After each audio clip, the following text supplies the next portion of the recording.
Good evening everyone. This is Akash Mule. तुम्हा सर्वांचं स्वागत आहे लर्न नेक्स्ट नर्सिंग ह्या यूट्यूब चॅनलमध्ये. ओके, तर बघा, ह्या व्हिडिओमध्ये आज आपण नागपूर महानगरपालिकेविषयी बोलणार आहोत, जे की नागपूर महानगरपालिकेमध्ये वेगवेगळे पदांची रिक्रुटमेंट आलेली आहे. तशीच यामध्ये नर्स म्हणजे परिचारिका ह्याची पण ॲडव्हर्टाईजमेंट आलेली आहे. आणि बऱ्याच महाराष्ट्रातले बरेच जे विद्यार्थी आहे ज्यांचं GNM झालेलं आहे, BSc झालेलं आहे, ओके, आणि ज्या लोकांना जे लोक DMER आणि DHSची वाट बघतात त्या सगळ्यांसाठी खूप महत्त्वाची बातमी आहे, आनंदाची बातमी आहे की जवळपास 52 पदं हे नागपूर महानगरपालिकेमध्ये परमनंट 52 हे जे परिचारिकाचे हे जे पदं आहेत, जे स्टाफ नर्सचे जे पदं आहेत ते भरले जातील. ते कसे भरले जातील, काय क्रायटेरिया असेल, सगळं आपण डिटेल ॲडव्हर्टाईजमेंट आपण ह्या व्हिडिओमध्ये बघणार आहोत. ओके, तर व्हिडिओला प्लीज मॅक्सिमम शेअर करा आणि लाईक करा, शेअर करा, तुमच्या मित्रमैत्रिणीपर्यंत पोहोचवा. ओके, सोबतच तुम्हाला जे कोर्सेस आहेत लर्न नेक्स्ट नर्सिंगचे, जे येणारी नॉर्सेट असो, RRB असो, DMER असो, ओके, कुठलेही स्टेट गव्हर्नमेंट किंवा सेंट्रल गव्हर्नमेंट किंवा आता हे महानगरपालिकेचं सगळ्यांसाठी जे कोर्सेस चालू आहे ते तुम्ही लर्न नेक्स्ट नर्सिंग हे ॲप डाउनलोड करा. प्ले स्टोअरवर तुम्हाला मिळेल आणि तिथे जे कोर्सेस आहेत, सध्या क्रिसमस आणि न्यू इयरचे जे ऑफर्स आहेत ते सुद्धा तुम्ही ऑफर्स लावून ते कोर्स परचेस करू शकता. सगळ्याच एक्झामसाठी तुम्हाला फायद्याचं ठरेल. ओके, ठीक आहे. चला आपण ॲडव्हर्टाईजमेंट बघूया आणि त्यामध्ये सगळंच सांगणार आहे मी की BSc जे स्टुडंट्स आहेत की फक्त GNM अप्लाय करू शकतात की BSc अप्लाय करू शकतात. ओके, एज्युकेशनल क्रायटेरिया काय असेल, ओके, सगळ्या गोष्टीविषयी सांगणार आहे किंवा एक्झाम कधीपर्यंत होईल, पॅटर्न काय असेल, सगळंच. ओके, तर ही ॲडव्हर्टाईजमेंट आहे, सगळ्यांना माहिती आहे, सकाळीच आलेली आहे 23 तारखेला, तुम्ही बघू शकता यामध्ये. ओके, तर सविस्तर माहिती दिलेली आहे की सर्वात इम्पॉर्टंट म्हणजे ॲडव्हर्टाईजमेंट कुठली कुठली निघलेली आहे. ओके, तर ॲडव्हर्टाईजमेंटमध्ये तुम्ही बघू शकता नागपूर महानगरपालिकेची.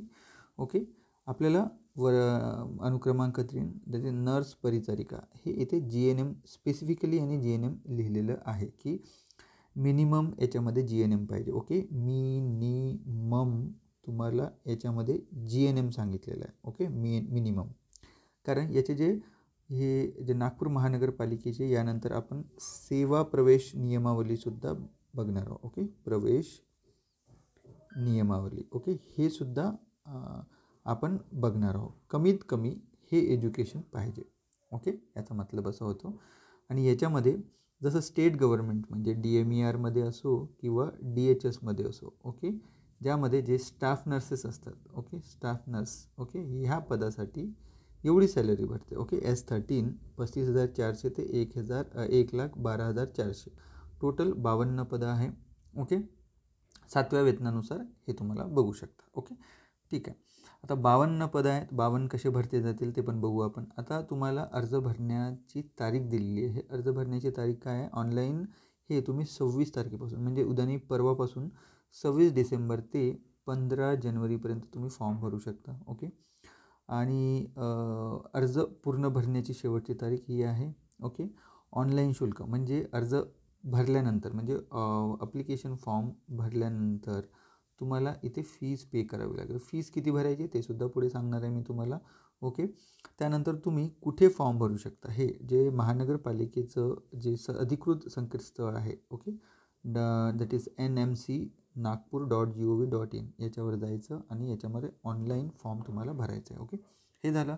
सर्वात इम्पॉर्टंट मोठे मोठे शब्द सांगू आपण. ओके, सगळं याच्यामध्ये सगळ्या गोष्टी कशाविषयी जे सामान्य प्रशासन विभागाची नियमावली आहे त्यानुसारच करण्यात येणार आहे. ओके, आता याच्यामध्ये बघू शकता की नर्स परिचारिका, ओके, याच्यासाठी 52 पदं कसे भरल्या जातील. सर्वसाधारण म्हणजे एकूण पदं किती आहे आपल्याला 52 आहे, त्याच्यातले 29 हे अराखीव म्हणजे हे ओपन म्हणू शकतो आपण. ओके, आणि आरक्षित हे 23 आहे. आता 23मध्ये हे सगळे डिवाईड झालेले आहे, जसे की अनुसूचित जमाती, ओके, अनुसूचित जाती म्हणजे हे SCला काहीच वॅकन्सी नाही आहे. हे ST अनुसूचित जमाती. ओके, VJAला 2 जागा आहे. ओके, NTBला 2 जागा आहे. NTCला 0 वॅकन्सी आहे. NTDला 2 वॅकन्सी आहे.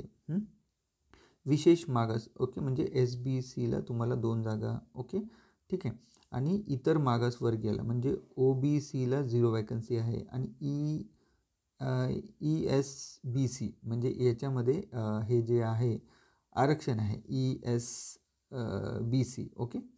तर हे सुद्धा जे सर्टिफिकेट तुमच्याकडे जर असेल ESBC तर हे सर्टिफिकेट ESBC सर्टिफिकेट असेल त्यांच्यासाठी 5 वॅकन्सी. त्याच्यानंतर आहे आर्थिक दुर्बल म्हणजे EWS वाल्यांसाठी 5 वॅकन्सी आहे ओके. तर याच्यामध्ये तुम्ही बघू शकता OBC आणि SCला कुठल्याही वॅकन्सी नाही आहे. सोबतच NTCला काही वॅकन्सी नाही आहे ओके ठीक आहे. तर तुम्ही बघू शकता ओपनला 29 वॅकन्सी चाललेली आहेत. जर आता जर अनुसूचित जाती SC आणि OBCला जागा नाही आहे तर तुम्ही फॉर्म भरायचे नाही आहे का? नाही, तुम्ही भरायचं. तुम्ही कशातून भरायचं? मग तुम्ही ओपनमधून भरा. तुमच्या कॅटेगरीच्या जागाच नाही आहे तर नाही भरायचं ओके ठीक आहे. हां, त्याच्यानंतर मग बाकी आपापल्या कॅटेगरीमधून तुम्ही फॉर्म भरू शकता. ज्यांच्याकडे ज्या याच्यामध्ये म्हणजे ज्या कॅटेगरीला आरक्षण दिलेलं आहे आणि त्याच्यामध्ये पदं आहे त्यांनी आपापल्या कॅटेगरीमधूनच फॉर्म भरायचा आहे. ज्या कॅटेगरीचे 0 वॅकन्सी आहे त्यांनी ओपनमधून फॉर्म भरला तरी चालेल. त्याच्यानंतर अशा पद्धतीनं हा एक आराखडा तुमच्यासमोर होता. याच्यामध्ये मेलसुद्धा फॉर्म भरू शकता आणि फिमेलसुद्धा फॉर्म भरू शकता. कुठेही याच्यामध्ये पूर्ण ॲडव्हर्टाईजमेंटमध्ये लिहिलेलं नाही आहे की फक्त फिमेलसाठी अधिकृत आहे म्हणून ओके ठीक आहे. महिलांसाठी वेगळं आरक्षण आहे. महिलांच्या वॅकन्सी तुम्हाला दिसू शकता. बाकी मग सर्वसाधारणच्या वॅकन्सीमध्ये हे आपण जे मेल कॅन्डिडेट आहे ते याच्यातून अप्लाय करू शकता. मेल आणि फिमेल दोन्ही जातात सर्वसाधारणमध्ये. आणि महिलांमध्ये 30% जे आरक्षण त्याच्यामध्ये स्पेसिफिकली फक्त फिमेल जातात. मग माजी सैनिक, खेळाडू, प्रकल्पग्रस्त, भूकंपग्रस्त, अंशकालीन हे आपापल्या कॅटेगरीनुसार आयदर तो मेल असो का फिमेल असो त्यांना जातं ठीक आहे. अशा पद्धतीने हे सुद्धा कळालं तुम्हाला ओके. जरा मोठा होईल मला असं वाटतं बट एनिवे ठीक आहे. आता यांनी काय म्हटले शैक्षणिक अर्हता काय पाहिजे म्हणजे हे बघा याच्यामध्ये कनिष्ठ अभियंता वगैरे भरपूर काय काय वॅकन्सी आहे. पण आपण फक्त GNM साठी बघूया. म्हणजे नर्स परिचारिका याच्यामध्ये लिहिलं आहे 12वी HSC म्हणजे 12वी ओके. 12th पाहिजे तुम्हाला. त्याच्यानंतर तुमचं GNM झालेलं असावं ओके. प्लस तुमच्याकडे रजिस्ट्रेशन असणं गरजेचं आहे. प्लस रजिस्ट्रेशन तुमचं जर तुम्ही बऱ्याच वर्षापूर्वी पासआउट झालं तर रिन्यू झालेलं असणं गरजेचं आहे महाराष्ट्र नर्सिंग काउन्सिलचं. तर हे झालं आहे तुमचं. हे अशा पद्धतीची वॅकन्सी आहे. शेवटी मी सांगणारच आहे तुम्हाला BSCनी अप्लाय करायचं की नाही ते मी शेवटी सांगणार आहे. तर प्लीज व्हिडिओ सोडू नका. एक एक शब्द व्यवस्थित बघा ओके. बऱ्याच दिवसांनी मी व्हिडिओ बनवतो आहे ओके. त्यानंतर एक महत्त्वाची गोष्ट म्हणजे आता तुम्ही DME DHS झालेली होती. बऱ्याच विद्यार्थ्यांनी OBC त्याच्यानंतर EWS सगळ्यांनी केस केली होती. बट याच्यामध्ये तुम्ही बघू शकता की नॉन क्रिमिलियर जे सर्टिफिकेट आहे आणि EWS जे सर्टिफिकेट आहे ओके. त्यांनी काय म्हटलेलं आहे की अर्ज सादर करण्याच्या अंतिम दिनांकास वैध असणारे प्रमाणपत्र सादर करणे आवश्यक आहे.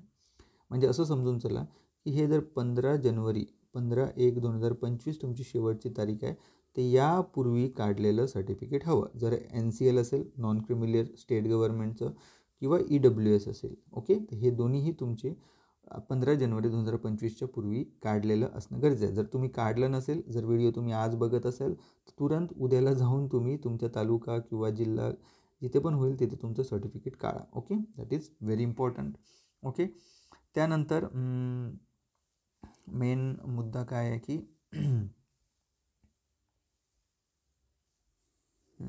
वयोमर्यादा म्हणजे एज कुठल्या एजपर्यंत तुम्ही फॉर्म भरू शकता. तर यांनी सरळ म्हटलं कमीत कमी 18 वर्ष आणि जास्तीत जास्त 38 वर्ष असायला पाहिजे. कोणाला खुल्या प्रवर्गासाठी 38 वर्ष ओके ठीक आहे. आणि जर तुम्ही मागासवर्गीयामध्ये जर येत असेल तर 18 वर्ष कमीत कमी मॅक्सिमम तुम्ही 43 वर्षापर्यंत फॉर्म भरू शकता ओके.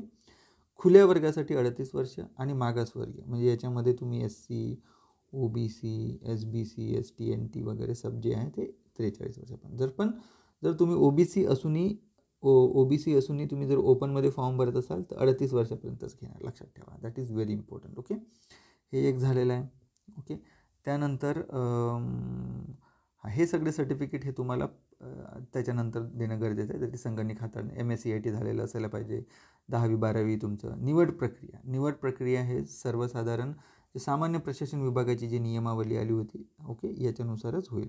आणि सोबतच हा एक आहे 8 डिसेंबर 2023 रोजी नगर विकास विभागाकडील सेवा प्रवेश नियमावली त्यांनी, हे मी तुम्हाला व्हिडिओच्या शेवटी दाखवणारच आहे की सेवा प्रवेश नियमावली काय म्हणते, की फक्त GNMच ॲडमिशन GNMच याच्यामध्ये फॉर्म भरू शकतात की BSc, हे सुद्धा यामध्येच लिहिलेलं आहे शेवटपर्यंत बघा. ओके. आणि हे ह्या जो 4 मे 2022चा जो GR आहे सेवा प्रवेश नियमावली व शासनाकडून दिलेला आहे, संपूर्ण भरती प्रक्रिया ह्या नियमावलीनुसार होतं. ओके. शासन परिपत्रक. निवडची पद्धती काय आहे, तर हे बघा याच्यामध्ये CBT कम्प्युटर बेस्ड टेस्ट होणार आहे. ओके. मल्टिपल MCQज असणार आहे याच्यामध्ये. ओके. हां, ते सांगणार आहे मी. नियुक्तीसाठी कमीत कमी काय करणार, तुम्हाला कमीत कमी तुम्हाला 50% गुण मिळवणे आवश्यक राहणार. ओके. नियुक्तीच्या पात्रतेसाठी उमेदवारांना चाचणी परीक्षेत 50% गुण मिळवणे आवश्यक राहणार. म्हणजे याच्यामध्ये काय म्हटलेलं आहे की 100 प्रश्न असणार आहे, म्हणजे एका प्रश्नाला 200 गुण, म्हणजे एकाला 2 गुण भेटणार, म्हणजे 200 मार्काची एक्झाम. ओके. आणि 100 MCQज असणार आहे याच्यामध्ये. ठीक आहे. 2 तासाची अवधी मिळणार आहे, म्हणजे 120 मिनिटामध्ये तुम्हाला किती सोडवायचे आहे, 100 MCQ सोडवायचे आहे. ओके. 100 MCQ सोडवायचे आहे. ओके. आता त्यांनी काय म्हटलेलं आहे की कमीत कमी जर तुम्ही मागासवर्गीय असाल तर 45%पेक्षा कमी गुण, सगळ्यांना माहिती आहे. ओके. 200 पैकी तुम्हाला 90 असायला पाहिजे. 90च्या वरती असेल त्यांचाच विचार करण्यात येईल, 90च्या खाली असेल तर तुमचा विचार करण्यात येणार नाही. ओके. आणि जर तुम्ही ओपन कॅटेगरीचे असाल तर 50. ओके. सरळ म्हटलेलं आहे 50% गुण तुम्हाला मिळणे आवश्यक आहे. ओके. हे बघा इथंच म्हणा 50% ऐवजी 45. ओके. बाकींच्यासाठी. ओके. जसं की बघा बाकी जे पण मागासवर्गीयवाल्यांना 90 आणि जे ओपनचे आहे त्यांच्यासाठी 100 मार्क हवे. ओके. लक्षात ठेवा 100 मार्क 50%. सरळ म्हणलेलं 50% गुण प्राप्त झाल्यास. ओके. अराखीवसाठी 50% गुण. ओके. ओके. किमान 50 जरीसुद्धा जागा राहून गेल्या, जर तुम्हाला 100 मार्क आले नाही ओपनच्या कॅटेगरीसाठी, अराखीवमधून जे फॉर्म भरतील ते. ओके. जागा शिल्लक असतील तरी तुमचा विचार करण्यात येणार नाही. Okay. OBC SC ST NT हे जे एवढ्या लोकांसाठी EWS वाल्यांसाठी सुद्धा 90 मार्क. ओके. बट बाकीच्यासाठी जे ओपनचे कॅटेगरी असणार, ओके, ओपन कॅटेगरीसाठी 100 मार्क असणं गरजेचं आहे, तुम्हाला लक्षात ठेवा. ठीक आहे. सगळ्यांना कळालं याच्याविषयी. त्यानंतर हा एक नियमावली आहे निवड सूची. हां, ही जी मेरिट लिस्ट आहे, मेरिट लिस्ट बनल्यानंतर ओके निवड समितीने तयार केलेली निवड सूची 1 वर्षासाठी विचार करण्यात येईल. म्हणजे समजा 52 पदं आहे. ओके. आणि यामध्ये फक्त समजा 20 लोकांनी जॉईन केलं, त्याच्यानंतर पुन्हा वेटिंग लिस्ट लागेल, पुन्हा वेटिंग लिस्ट लागेल, असं करून 1 वर्षापर्यंत ही निवड प्रक्रिया राहील. त्यानंतर याचा उपयोग केला जाणार नाही. ओके. हे सुद्धा याच्यात लिहिलेलं आहे. Very important. परीक्षेचं स्वरूप हे खूप इम्पॉर्टंट आहे. कम्प्युटर बेस्ड टेस्ट असणार आहे, सगळ्यांना माहिती आहे. CBT होणार आहे याच्यामध्ये. आता CBT हे वेगवेगळे क्षेत्र, म्हणजे कसं आहे की जसं एक्झाम होईल तो होऊ शकते की भरपूर साऱ्या सत्रांमध्ये, म्हणजे होऊ शकते की कुणाची सकाळी 7 ते 9 असेल, कुणाची 11 ते 2 असेल, कुणाची हे. तर मग अशा याच्यामध्ये जर एकपेक्षा जास्त जर सत्रामध्ये जर एक्झाम होत असेल, म्हणजे डिपेंड्स ऑन आता किती लोक एक्झामला बसतील, खूप सारा मोठा क्राऊड असेल तर डेफिनेटली 2 किंवा 3 सत्रांमध्ये ही एक्झाम होईल. ओके. मग अशा वेळी काय होईल की गुण निश्चित करण्यासाठी नॉर्मलायझेशन ही पद्धतीचा उपयोग होईल इथे. ओके. हे सुद्धा म्हटलेलं आहे. त्याच्यानंतर तुमची एक्झाम कशी असणार आहे बघा.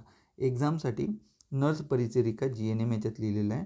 तर याच्यामध्ये मराठीचे 15 गुण, इंग्रजीचे 15 प्रश्न, बौद्धिक चाचणी म्हणजे GK, सामान्य ज्ञान GK आणि बौद्धिक त्याचे इंटेलिजन्सवर 15. ओके. सगळ्यांना माहिती आहे DMERचा पण पॅटर्न हाच होता. ओके. DMERचा हा पॅटर्न काय होता की 60 हे तुमचे नॉन नर्सिंग होते आणि नर्सिंग म्हणजे तांत्रिक जे आहे 40. ओके. आता हे जे 60 MCQ आहे, 60 MCQ हे 12वी उच्च माध्यमिक शाळा 12वीच्या पॅटर्ननुसार या 12वी म्हणजे 12वीच्या लेवलचे क्वेश्चन्स असेल याच्यामध्ये, असं म्हणण्यात आलेलं आहे. याच्यामध्ये लक्षात ठेवा. ओके. हे मराठीचं ग्रामर, इंग्रजीचं ग्रामर, याचे जे इंटेलिजन्समध्ये काही ॲप्टिट्यूड, रिझनिंग्स, त्याच्यानंतर काही पण विचारू शकतात. ओके. सगळ्यांना माहीतच आहे ते. ओके. त्याच्यानंतर सामान्य ज्ञानमध्ये GK जे करंट अफेअर्स वगैरे, static GK what ever it may be. Okay. त्याच्यानंतर 40 हे तुमचे नर्सिंगचे असणार. हे टोटली हे नर्सिंग तुमच्या याच्याशी राहणार. ओके. दोन्हीची लँग्वेज एक मराठी आणि इंग्रजीत असणार आहे, मराठी आणि इंग्रजीमध्ये असणार आहे. ओके.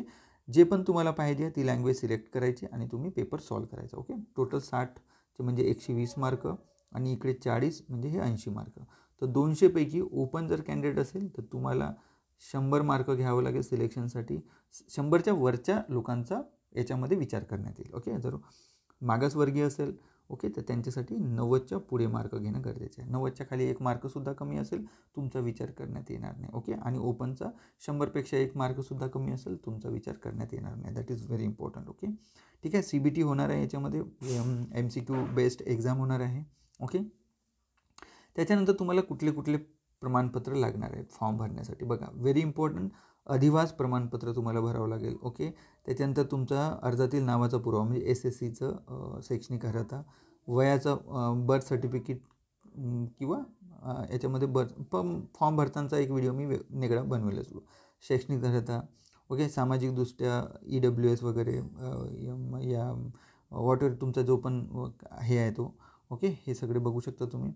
त्याच्यानंतर आहे नॉन क्रिमिलियर, माजी सैनिक असाल तर, खेळाडू असाल तर खेळाडूंसाठी पण जागा आहे, तर खेळाडू असाल तर खेळाडूमधून फॉर्म भरा. ओके, जे अनाथ असल्याचा, भूकंपग्रस्त, प्रकल्पग्रस्त, नावात बदल झाला असेल तर याच्यामध्ये हे वगैरे, लहान कुटुंबाचे प्रमाणपत्र हे सगळं तुम्हाला, जन्म प्रमाणपत्र, संगणक अर्हतेचे प्रमाण असेल तर करू शकता. संगणक वगैरे जे आहे ते लावायचे, जे नाही आहे ते सोडू शकता. तुम्हाला त्याच्यामध्ये वेळ देतील ते. ओके, त्याच्यानंतर हे सर्वसाधारण सूचना सगळ्या तुमचा सगळं everything will be uploaded on the Nagpur महानगरपालिका वेबसाईट. ओके, कुठलाही तुम्हाला मेसेज काही कुठलं पत्रव्यवहार होणार नाही. ओके, कुठलाही सगळं तुम्हाला याच्यावरूनच इन्फॉर्मेशन मिळेल. आणि चॅनललासुद्धा लाईक सबस्क्राईब करा. मी पटापट जे पण इन्फॉर्मेशन येईल याच्याविषयी मी डेफिनेटली तुमच्यापर्यंत पोहोचण्याचा प्रयत्न करेल. फक्त काय करतात मुलं, एकदा बघतात आणि त्यांचं काम झालं की सगळे विसरून जातात.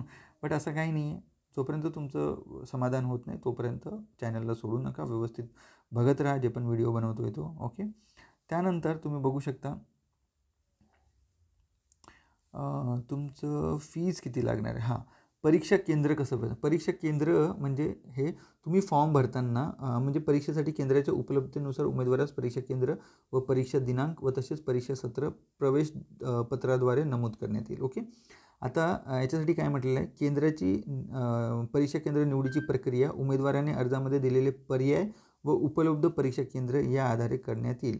तिन्ही पसंती क्रमांकात नसल्यास पर्यायी कोणत्याही कारणामुळे एकही उपलब्ध न झाल्यास उमेदवारास इतर उपलब्ध परीक्षा केंद्रापैकी परीक्षा केंद्र नेमून देण्यात येईल. Okay, that is very important. Mostly जर नागपूर NMCची जर एक्झाम आहे तर डेफिनेटली हे नागपूरमध्येच एक्झाम होईल. बट याच्यामध्ये म्हटलेलं आहे की परीक्षा केंद्र तुमच्या याच्यानुसारच देण्यात येईल व पसंतीप्रमाणेच देण्यात येईल.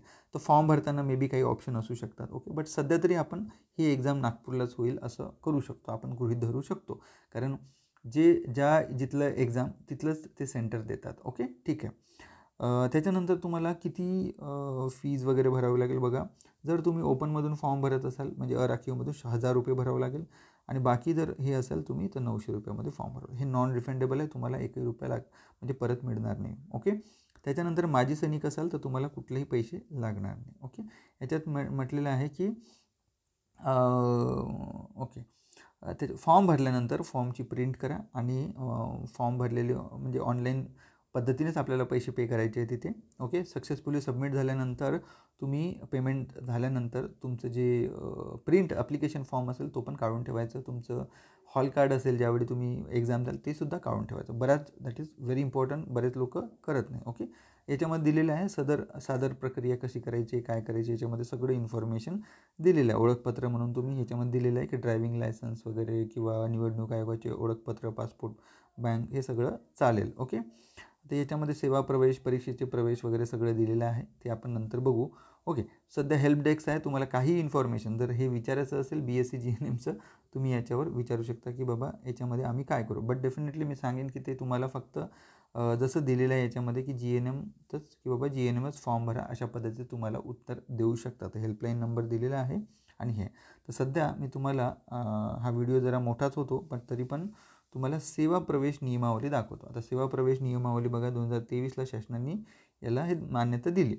त्यांनी काय म्हटलेलं आहे, सेवा प्रवेश हे बघा याच्यामध्ये नागपूर महानगरपालिकेचे सेवा प्रवेश नियमावली 2023चे यांनी सरळच त्यांनी म्हटलेलं आहे. याच्यामध्ये दाखवतो तुम्हाला मी.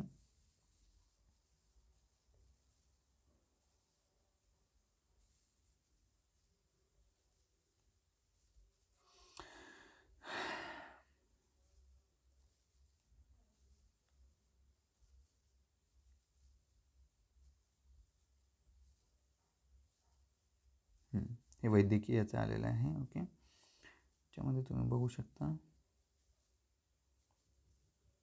नर्स परिचारिका. ओके, याच्यामध्ये तुम्ही बघू शकता काय लिहिलेलं आहे. त्यामध्ये सरळ त्यांनी मेन्शन केलेलं आहे की हे सरळ सेवेने भरण्यात येईल 100%. GNMच लिहिलेलं आहे याच्यामध्ये. Okay, 12th plus GNM. Okay, आणि तुमचं रजिस्ट्रेशन. ओके, रजिस्ट्रेशन रिन्यू झालेलं पाहिजे. ओके, बट मला असं वाटते की जर तुम्ही हे जर बघितलं तर हे एक मिनिमम क्वालिफिकेशन आहे. ओके, मिनिमम हे क्वालिफिकेशन आहे. याच्यापेक्षा खालचं म्हणजे आता याच्यामध्ये ANM अप्लाय नाही करू शकत. ओके, जर तुम्ही ANM प्लस GNM केला असेल तर GNMच्या बेसवर तुम्ही अप्लाय करू शकता. बट GNM हे मिनिमम क्वालिफिकेशन आहे. तर आता बरेच विद्यार्थी म्हणतील की नाही सर ZPच्या वेळी असंच झालं होतं, काय होईल. बट मी तुम्हाला सांगतो की तुम्ही तुमची रिस्क घेऊन, ओके, रिस्क घेऊन जे BSc कॅन्डिडेट आहे, BSc जे पासआउट स्टुडंट्स आहात, ओके, जे BSc नर्सिंग ज्यांचं झालेलं आहे त्यांनी डेफिनेटली हा फॉर्म भरायला पाहिजे असं मी सांगतो आहे. ओके, बाकी तुमची इच्छा.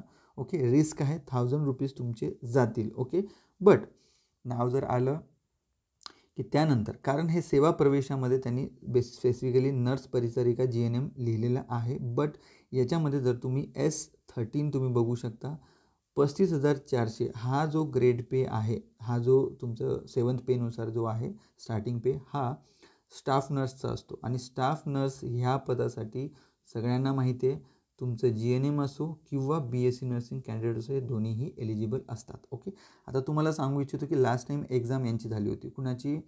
आपली पनवेल. ओके, पनवेल महानगरपालिकेची एक्झाम झाली होती. तिथे त्यांनी GNM लिहिलं होतं आणि सोबतच जर BSc झालं असेल तरीसुद्धा तुम्हीसुद्धा फॉर्म भरू शकता, तुम्हाला प्राधान्य देण्यात येईल असं लिहिलेलं होतं त्याच्यामध्ये. म्हणून पनवेल महानगरपालिकेमध्ये GNM आणि BSc यामध्ये पण आपले भरपूर स्टुडंट्स 7च जागा होत्या, तर काहीतरी 2 ते 3 ते 4 स्टुडंट आमचे लर्न नेक्स्ट नर्सिंगचे होते. ओके, त्याच्यानंतर सोलापूर. ओके, सोलापूर महानगरपालिकेची एक्झाम झाली.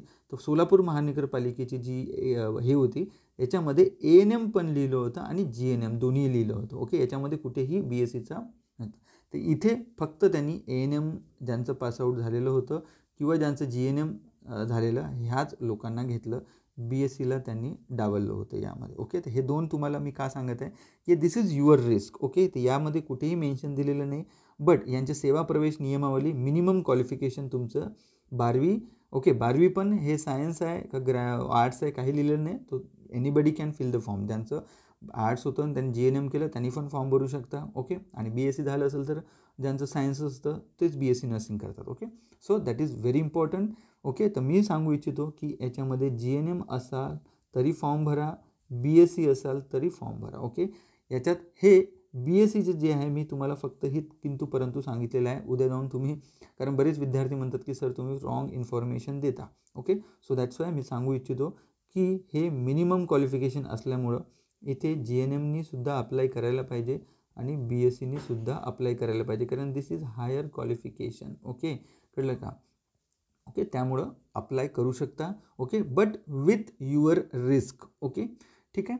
सोबतच जे आपले कोर्सेस आहे लर्न नेक्स्ट नर्सिंगचे, तर लर्न नेक्स्ट नर्सिंग हे YouTube what we say app आहे, ते डाउनलोड करा प्ले स्टोरवरून. यावर एक 7999चा DMERसाठी, ओके, RRBसाठी, ओके, आणि नॉर्सेट 8 आणि 9 आणि आता हे महानगरपालिका. ओके, जरी ही 15 जानेवारीपर्यंत फॉर्म भरायचे तर पुढे 45 ते 60 दिवसामध्ये याची एक्झाम होईल. तर जवळपास तुमच्याकडे अजून 3 मंथ आहे.